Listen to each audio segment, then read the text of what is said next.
ಕಟ್ಟಿ ಬರ್ತಿದ್ವಿ ನಾವು ನಿಮ್ಮ ಜೊತೆಗೆ ಬಂದು. ಬಸ್ಯ ಶಿಗ್ಲಿ ಬಸ್ಯ ಎಂತಿದ್ದ ಗದಗದಾಗ ತುಡುಗ ನನ್ನ ಮಗ, ಇವ ಭಯೋತ್ಪಾದಕ ನನ್ನ ಮಗ. ಈ ಶಿಗ್ಲಿ ಬಸ್ಯ ಅಂದ ಪ್ಯಾರಲಲ್ ನ್ಯಾರೇಟಿವ್ ಈ ಧರ್ಮ ಕಡ್ಲಿ ಬಸ್ಯ. ಭಾರತೀಯ ಜನತಾ ಪಕ್ಷ ಒಂದು ಹಿಂದುತ್ವವಾದ ಏಜೆಂಡೆ ಮೇಲೆ ಇರ್ತಕ್ಕಂಥ ಒಂದು ಕಠೋರ ಪ್ರಕಾರ ಹಿಂದುತ್ವವಾದದ ಪಕ್ಷ ಇಂಥ ತಾಯಿಗಣ್ಣನ ಮಕ್ಕಳಿಗೆ ಹೊರಗೆ ಹಾಕ್ಯಾರ ಅಂತಂದ್ರೆ ಇವ್ರು ಎಷ್ಟು ಥರ್ರೇಟ್ ಸುಳಿ ಮಕ್ಕಳಿದ್ದಾರೆ ಅನ್ನುವಂಥದ್ದು ಇದನ್ನು ಅರ್ಥಿಸ್ಕೊಳ್ಬೇಕು ನಾವು.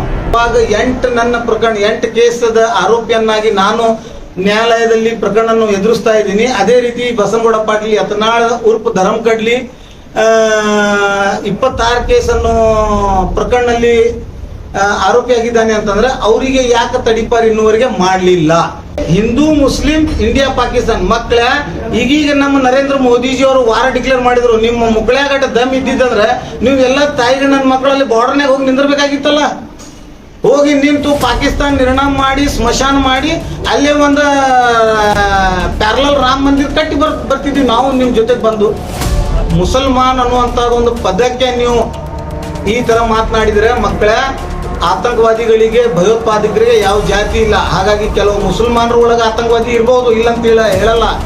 ಆದರೆ ಕೆಲವೊಂದು ಹಿಂದೂ ಸಮಾಜದಲ್ಲಿನೂ ಆತಂಕವಾದಿ ಅದಾರೆ ಈ ತಾಯಿಗಣ್ಣನ ಮಕ್ಕಳಂತ.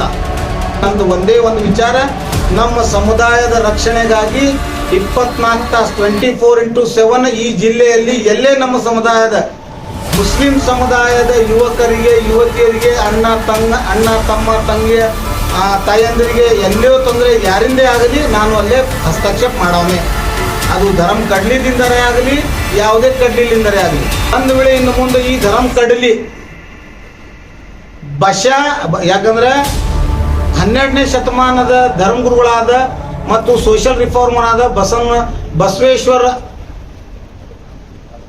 ಧರ್ಮಗುರು ಅವ್ರದ್ದು ಹೆಸರು ಅವನಿಗೆ ಇರೋದ್ರಿಂದ ನಾನು ಆ ಹೆಸರಿಗೆ ಕಪ್ಪು ಚುಕ್ಕಿ ಬರಬಾರ್ದು ಅನ್ನೋಂಥದ್ದು ಉದ್ದೇಶದಿಂದ ಅವನು ಪೂರ್ತಿ ಹೆಸರು ತಗೋತಾ ಇಲ್ಲ. ನನಗೆ ಅವನ ಅಪ್ಪನ ಪೂರ್ತಿ ಹೆಸರು ತಗೊಳ್ಳಿಕ್ಕೆ ಏನು ಸಂಕೋಚ ಇಲ್ಲ. ಆದ್ರೆ ಅವನದು ನಿಕ್ ನೇಮ್ ನಾನು ಹೇಳಲಿಕ್ಕೆ ಬಯಸ್ತಾ ಇದೀನಿ ಮಾಧ್ಯಮದ ಮುಖಾಂತರ. ಬಸ್ಯ ಶಿಗ್ಲಿ ಬಸ್ಯ ಎಂತಿದ್ದ ಗದಗದಾಗ ತುಡುಗ ನನ್ನ ಮಗ, ಇವ ಭಯೋತ್ಪಾದಕ ನನ್ನ ಮಗ. ಈ ಶಿಗ್ಲಿ ಬಸ್ಯ ಅಂದ ಪ್ಯಾರಲಲ್ ನ್ಯಾರೇಟಿವ್ ಈ ಧರ್ಮ ಕಡ್ಲಿ ಬಸ್ಯ.